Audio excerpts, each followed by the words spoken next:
एक सुंदर गाँ थिला भरतपुर। सेठारे दुई जन मित्र थिले, सूरज और बादल।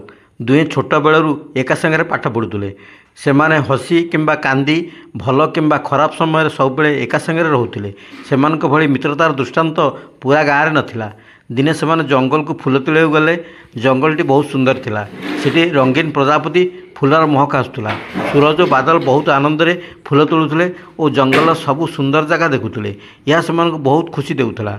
तेबे एक मुहूर्त बादल पाद एक कंटार लगिगला। ताहार पादरे बहुत कष्ट है और रक्त बहवा आरंभ है। सूरज ताहाकु देखि बहुत चिंतित है, कि धैर्यर सहित रखिला और ता निकट को गला।